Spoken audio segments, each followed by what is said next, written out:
If you suffer from diabetes, managing your diet is a fundamental aspect of controlling blood sugar levels. But did you know that some vegetables are better allies for your health than others? That's right. Welcome to a special episode of our Nutrition Turla series. In this video, we will unmask the imposters and crown the authentic queens among vegetables. If you have diabetes or following the low-carb diet and low-sugar diet, let's thoroughly unveil the properties of these green majesties and rank them based on their ability to control sugar spikes. Which ones are rich in fiber and low in glycemic index? What other nutritional surprises do they hide? Today, we will find out. Let's take a closer look to uncover nutritional secrets. The thing is, when it comes to vegetables and managing diabetes, it's important to understand that not all options are equally beneficial. That's why today, we'll be looking closely at glycemic index, fiber, and carbohydrates. These factors give us a clue about how they can impact sugar levels. However, some vegetables hide other virtues that we might not even imagine. Who knows what antioxidants or special compounds we might discover? Our main goal is to equip you with valuable information so that you can make informed and delicious decisions.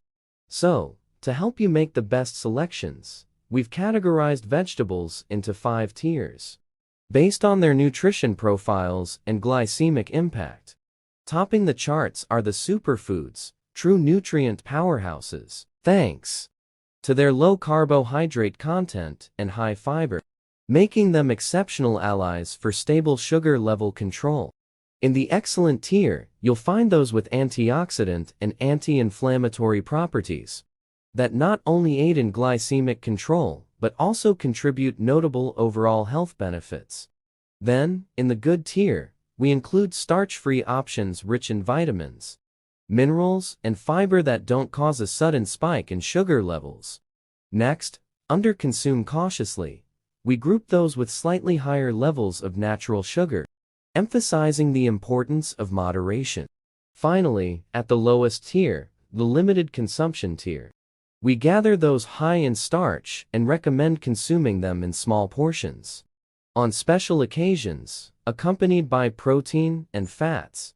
Simply avoiding them altogether could also be an option.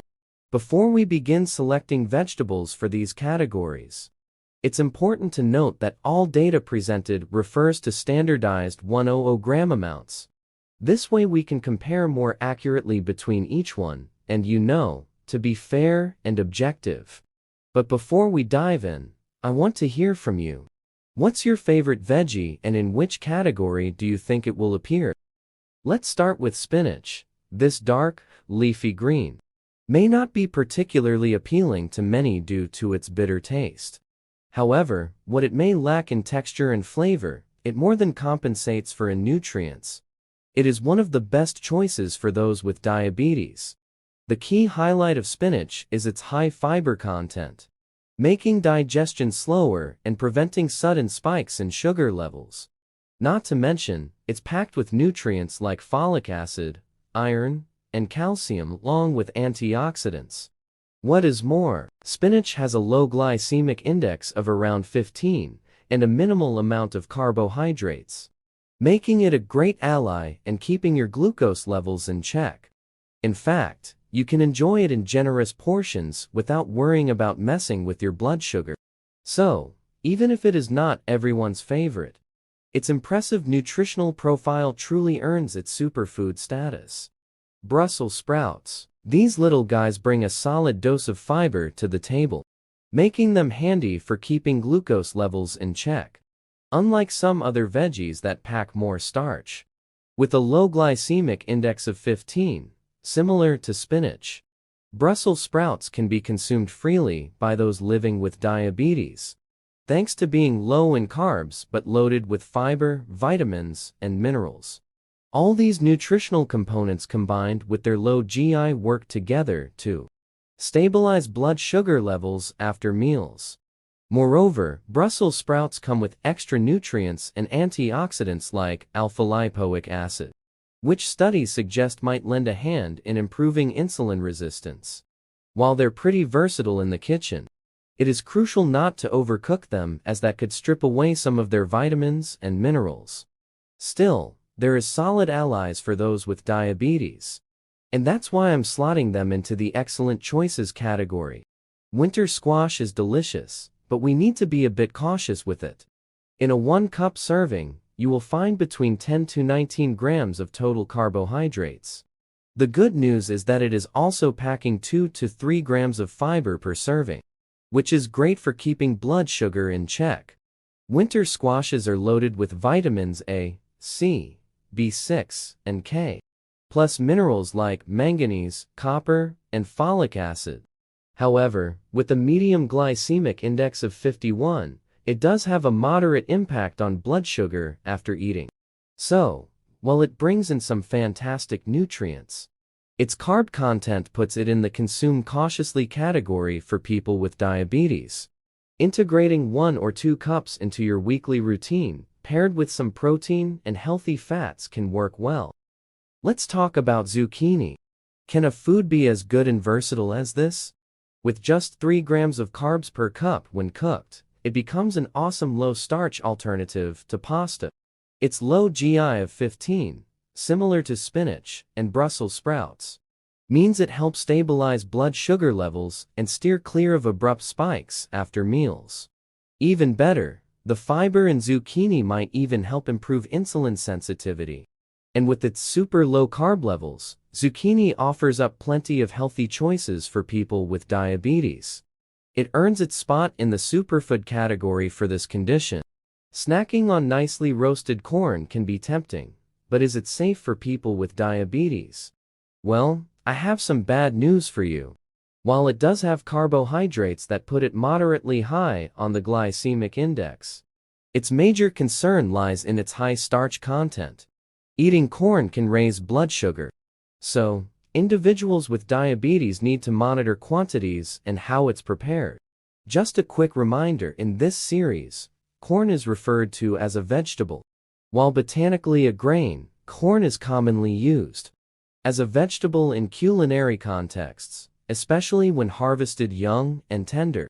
Now, boiled or steamed corn has a glycemic index of 52.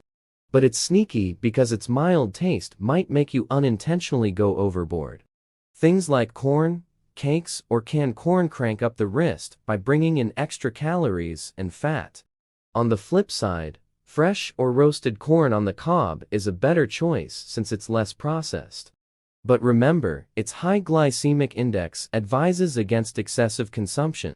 I'd label it as limited intake, recommended once a week. May be enough for those needing to manage their diabetes. Carrots aren't exactly low carb, but they pack a bunch of healthy nutrients. Vitamin A plays a crucial role in the pancreas, in the production of beta cells, which are responsible for insulin secretion. Also, boiled carrots fall in the low glycemic index range with the score between 32 to 49. However, pairing them with other carbs might bump up that index, and despite having a moderate sugar content, carrots are loaded with fiber, meaning they release carbs slowly. As a non-starchy veggie, the American Diabetes Association gives the green light for nearly unrestricted consumption for those with diabetes. So, considering their mix of carbs and fiber along with the bonus of vitamin A, I'd say carrots fit well into the good with moderation category. Potatoes, whether they're fried, boiled, baked, or mashed, are popular.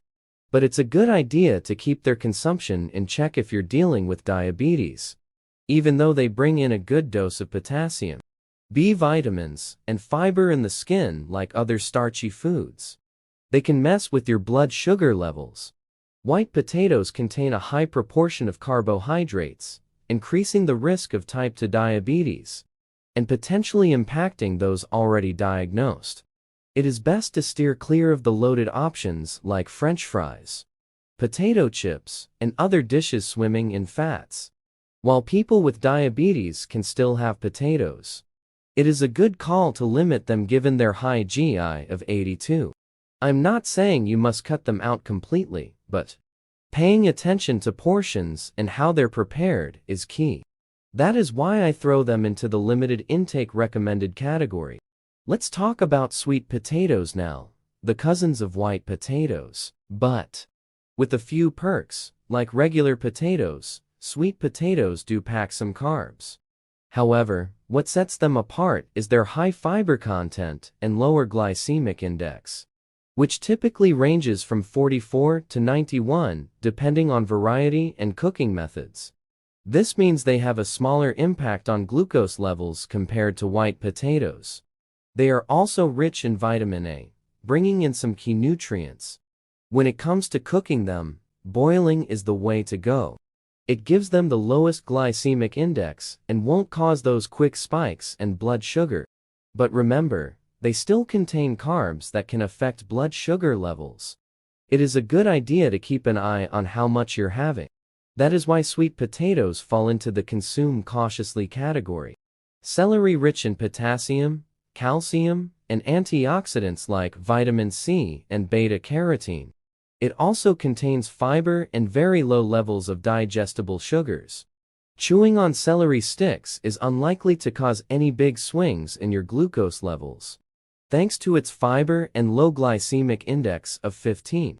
Celery can be helpful in keeping them in check. Studies have even shown it has a low glycemic index, especially beneficial for regulating sugar, very important for older people dealing with prediabetes. But I get it, not everyone is a fan of its taste. Still, let's throw it into the excellent choices category. It is definitely a food worth adding to your diet. This ranking really emphasizes how crucial it is to make informed choices when managing diabetes. While nothing is strictly off the table, knowing how each food affects sugar levels is key. So, keep that in mind next time you're at the market, browsing through the veggies. Thank you for watching.